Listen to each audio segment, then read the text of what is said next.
Hello everyone, welcome to my YouTube channel Kiran Shiv cutting and stitching. यहाँ पर आज हम बेल्ट ब्लाउज की कटिंग करेंगे 38 चेस्ट पे। तो यहाँ पर देखिए हमें सिंगल पेपर लेते हुए कटिंग कर लेना है। जब कपड़े पर कटिंग करेंगे तो डबल फोल्ड करते ही हुए रखेंगे। तो लेंथ यहाँ पर देखिए हमें 14 इंच पर तैयार करना है, तो हम 15 इंच लेंगे लंबाई। और यदि इससे भी ज़्यादा लंबा 15 पे तैयार करना होगा तो 16 इंच लेंथ लेंगे। तो हमने यहाँ पे 15 इंच पर लिया है, 1 इंच प्लस करते हुए वहाँ पर एक निशान लगाया। शोल्डर लाइन यहाँ से ले रहे हैं 5.75 पर, 6 में 2 लाइन कम करते हुए यहाँ पर ले लिया है शोल्डर लाइन। यहाँ से भी एक बार 5.75 पे पॉइंट लगा दे रहे हैं ताकि सीधी लाइन ले सकें। तो देखिए यहाँ पर हुक आई जो है फ्रंट में होगा, बैक में नहीं, तो इसलिए इस तरीके से लेना है और कपड़े पे डबल फोल्ड करते हुए लेंगे। अब ये देखिए ये वाली लाइन जो है हम 6 इंच पे लेके आ रहे हैं आर्म होल वाली लाइन को। तो इस लाइन को अब देखिए चेस्ट यहाँ पे 38 है, तो 38 को डबल फोल्ड किया। डबल फोल्ड पे जो आया मोड़ उसको ले लेंगे। इस तरीके से आप डिवाइड कर सकते हैं 4 से। तो फिर जो आया 19 आया, तो 19 को फिर से हमने किया, तो ये हमारा आ गया 9.5 पे। देखिए 9.5 इंच ये हमारा शोल्डर का 4वां हिस्सा हो गया। यहाँ पर निशान लगा देंगे। 1.5 इंच से 2 इंच प्लस मार्जिन रखेंगे। नीचे हमारा कमर जो है 32 का हो जाएगा 8 4 पार्ट, 1 इंच की प्लेट और 1.5 इंच का मार्जिन। सारी लाइनों को इस तरीके से मिला देंगे।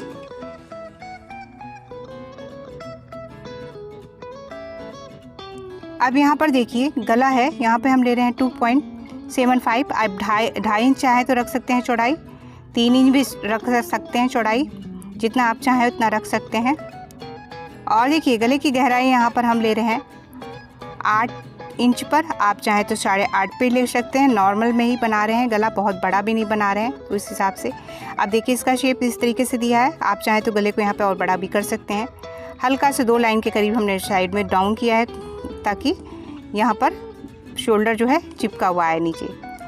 तो 1.25 इंच पर एक वहाँ पे पॉइंट लगाया। अब फिर से इंची टेप को रखा है आर्म होल वाली लाइन पे से सीधा और उसको पॉइंट ले लिया है मोड़ते हुए। जो आर्म होल वाली लाइन की लंबाई थी उसी का हाफ कर दिए हैं।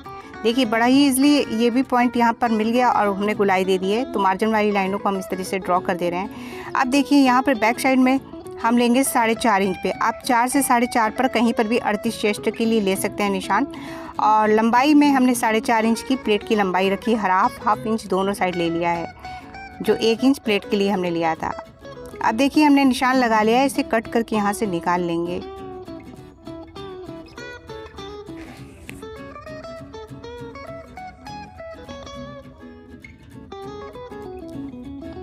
यहाँ से गुलाई जो है गले की, इसे भी कट कर ले रहे हैं। अब देखिए हमने फिर से पेपर को लिया है और फ्रंट में हुक आई होगा, उसके लिए लगभग हाफ इंच के करीब यहाँ पे मार्जिन ले लिया है हुक आई पट्टी में जो दबेगा। और नीचे से 1 इंच प्लस करके लेंगे, क्योंकि जब बेल्ट लगेगा तो बेल्ट में बीच में जोड़ आता है तो उसमें कपड़ा कम हो जाता है, तो इसलिए 1 इंच प्लस करके लेंगे। तो हमने ले लिया है। और देखिए नीचे वाली लाइन से ऊपर रखे हैं हम बैक वाले पल्ले को, और जो हुक आई वाला मार्जिन है उसे भी छोड़ते हुए हमने रखा है। तो देखिए किस तरीके से रखा है, बाहर की ओर रखा है मार्जिन को, क्योंकि फ्रंट में हुक आई है। अब देखिए जो शेप है सेम उसी तरीके से ड्रॉ कर ले रहे हैं।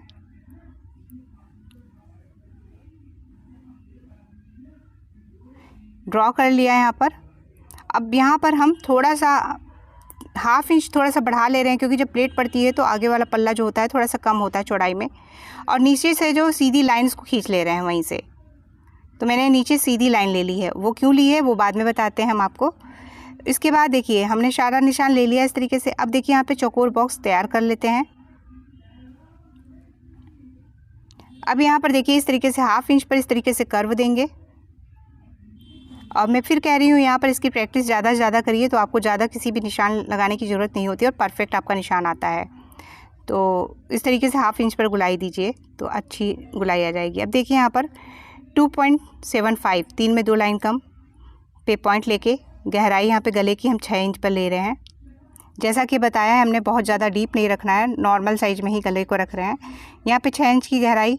टक्स पॉइंट यहाँ पे देखेंगे तो यहाँ पर 38 चेस्ट में टक्स पॉइंट यहाँ पे हम 10.5 से लेके 11.25 इंच तक, 11.25 11 इंच तक पर निशान आता है, तो वो ले लिए। अब यहाँ से देखिए चेस्ट का 10वां हिस्सा जो होगा उसे लेंगे, तो वो आ रहा है हमारा 3.8, यानी कि 3 और उसमें 8 लाइन, जो छोटी छोटी लाइनें हैं उसे, वहाँ से हम एक पॉइंट ले लेंगे। तो लाइन लेने के बाद सीधी इस लाइन को वहाँ से हमने खींच दी है। किस तरीके से लिया है, तो देखिए ये जो लाइन है हमने इस तरीके से लिया है। और यहाँ पर देखिए हमें कितना बेल्ट रखना है, तो बेल्ट यहाँ पर 38 चेस्ट हो, 40 चेस्ट हो, कभी भी 13 इंच से कम नहीं रखना चाहिए, तभी हमारे ऊपर चढ़ जाते हैं। तो इसे 13 साढ़े 13 से कम कभी भी नहीं लेना चाहिए। जिनको प्रॉब्लम होती है कि ऊपर चढ़ रहा है इसीलिए चढ़ता है, क्योंकि आप लोग बेल्ट बहुत कम ले लेते हो, इसलिए ये ऊपर चला जाता है। हमने देखिए यहाँ 13 इंच पे एक निशान लगाया है, और ध्यान से देखिएगा हम यहाँ पे क्या दिखाना चाह रहे हैं। तो इस लाइन को अब यहाँ पर हम सीधी खींच ले रहे हैं। क्यों लिए हैं, क्योंकि हमें 1 इंच और ऊपर दिखाना है यहाँ पर इसी निशान से। तो यहाँ पे 1 इंच से 1.5 इंच आप एक निशान ले सकते हो, तो मैंने 1 इंच पे ही लिया है। तो अब देखिए ये लाइन जो है नीचे की ओर वहाँ से 3.5 पर आ रहा है, तो उस लाइन को भी हम वहाँ साइड से भी 3.5 पर लेके सीधी लाइन खींच लेंगे। आप चाहें तो एक बार भी ही स्केल से पूरा भी लाइन खींच सकते हैं, लेकिन हमने कुछ समझाने के लिए यहाँ पे किया है। इसको बहुत तरीके से निशान को लगाया जाता है। अब देखिए यहाँ पर जो ये लाइन है, तो यहाँ से कर्व स्टार्ट करेंगे फिटिंग वाली लाइन से, तो लगभग 2 लाइन के करीब नीचे की ओर गोलाई में थोड़ा सा नीचे जाएंगे, और फिर इस लाइन को यहाँ पर मिला देंगे। इस तरीके से हल्का सा कर्व देते हुए आएंगे। यहाँ पर हमने इस तरीके से कर्व दे दिया है। अब देखिए दोनों साइड 1-1 इंच, यानी कि 2 इंच की प्लेट पड़ जाएगी इसमें 38 चेस्ट में, तो दोनों साइड 1-1 इंच का निशान लगा के तिरछा इस तरीके से निशान कर दे रहे हैं। अब यहाँ पर कैसे इंची टेप को जैसे तिरछा रखें कोने में ले जाते हुए, इंची टेप को 2-2 इंच का अंतर रखना है सभी प्लेटों में, तो 2 इंच का वहाँ पे पॉइंट लगाया, और फिर देखिए इस तरफ से घुमाते हुए जैसे हमने घुमाया है, फिर इंची टेप को फिर 2 इंच का। अब इस लाइन को देखिए ऊपर की ओर कोने में मिला देंगे, तो ये देखिए 1/2 इंच की पूरी प्लेट पड़ेगी ये, 0.25 इंच करके 1/2 इंच की प्लेट, और यहाँ से 1 इंच ऊपर एक निशान लगा लेंगे, और इस प्लेट को देखिए यहाँ से ऐसे इसको भी तैयार कर लेंगे। तो ये देखिए इस तरीके से लाइन खींची, फिर इधर भी एक 0.25 इंच पर लाइन खींची और एक लाइन और ड्रॉ कर ली, तो ये हमारी प्लेट इस तरीके से पड़ेगी। अब यहाँ का पॉइंट निकालना है, तो इससे 1.5 इंच ऊपर एक पॉइंट ले लेंगे, जो टक्स पॉइंट मेन होता है। तो ये हमारा पॉइंट जो है तो 1.5 इंच ऊपर आता है। उस पॉइंट को लेके इधर की ओर इंची टेप को जैसे हमने रखा है बस रख के 2.5 इंच पर एक निशान ले लेंगे। तो देखिए पूरी इंची टेप को कैसे रखें, और 2.5 इंच पर एक निशान लेके, तो ये देखिए 0.25 इंच ऊपर और नीचे इस तरीके से लाइन को खींच लिए हैं। तो ये हमारी प्लेटें इस तरीके से पड़ जाएंगी। देखिए सारे निशानों को यहाँ पर लगा लिया। अब इसे कट करके हम निकाल लेते हैं, और बहुत ही इजी है। इस तरीके से आप निशान बेल्ट वाला लगा सकते हैं। इसको क्रॉस वाला ब्लाउज़ भी बोलते हैं बहुत से लोग, और कुछ लोग सिंपल ब्लाउज भी बोलते हैं इसको, लेकिन इसे बेल्ट ब्लाउज बोला जाता है क्योंकि यहाँ पर नीचे जो होता है हम लोग पट्टी काट के लगाते हैं। तो ये देखिए यहाँ से गले को भी कटिंग कर दे रहे हैं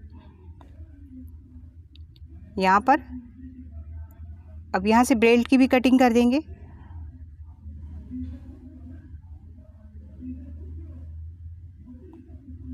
यहाँ से हमने इस तरीके से कट कर दिया। अब देखिए यहाँ पर जो ये प्लेट है, जब 1-1 इंच की ये प्लेट दब जाएगी तो यहाँ से 2 इंच हमारा कम होगा नीचे से। जब 2 इंच कम होगा तो बेल्ट में भी हमारा नीचे 2 इंच कम होगा, तो उसे हमें बेल्ट से कट करके पहले निकाल दीजिए या स्टिचिंग करने के बाद भी निकाल सकते हैं। तो हम यहाँ पर देखिए 2 इंच नाप के यहाँ पे कट करके निकाल देंगे। तो ये निशान है इसे सीधा इस तरीके से निकाल देना है।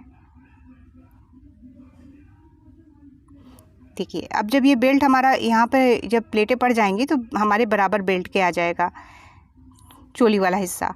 तो इस तरीके से अब देखिए अब यहाँ पर हम बैक साइड का पल्ला फिर से लेंगे और इसी से हमें स्लीव्स की कटिंग करनी है। तो देखिए कैसे लेंगे। स्लीव्स की चौड़ाई के लिए ये देखिए हमने ऊपर से रखा है क्रॉस में इस तरीके से, तो 8 आया है। 8 में प्लस 1 इंच करते हुए हमें डबल फोल्ड पे दोहरा कपड़ा लेना होगा या पेपर लेना है।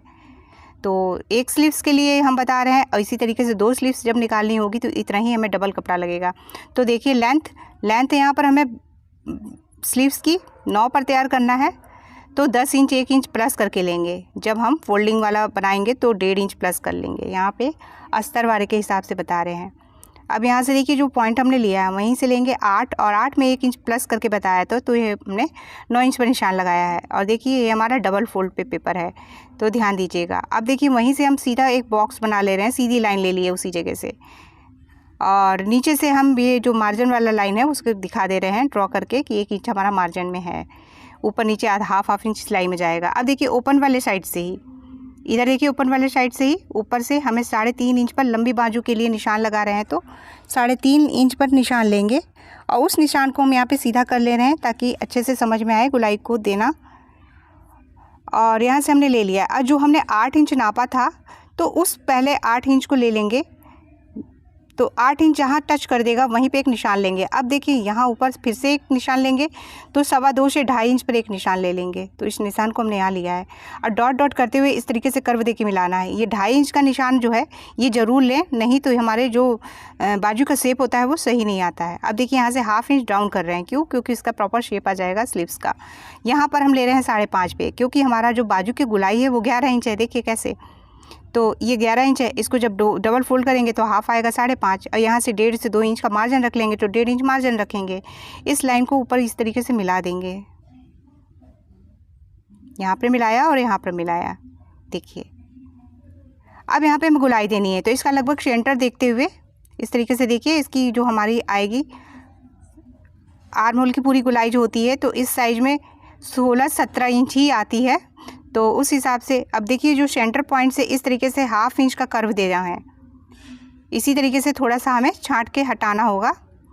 अब देखिए यहाँ से हमने लगभग हाफ इंच फोल्ड कर दिया है इस लाइन के पास ही, ताकि जो एक्स्ट्रा जो जब फोल्डिंग में जाएगा तो इस तरीके से बराबर शेप में आ जाएगा। ये देखिए इस वजह से हमने फोल्ड करके दिखाया। अब यहाँ से कट करके सेम जैसा शेप हमने निशान लगाया है शेप कट कर देंगे। अब यहाँ से फिर से इसको ऊपर एक सिंगल फोल्ड पे कर लेंगे और ऊपर वाले हिस्से में जो निशान लगा रखा है इसे हमें गुलाई को कट करना है। तो ये देखिए कट कर दिए। और वीडियो पसंद आया होगा तो प्लीज़ इसे लाइक करिएगा, शेयर करिएगा, कमेंट करके मैं ज़रूर बताइएगा। Thank you for watching.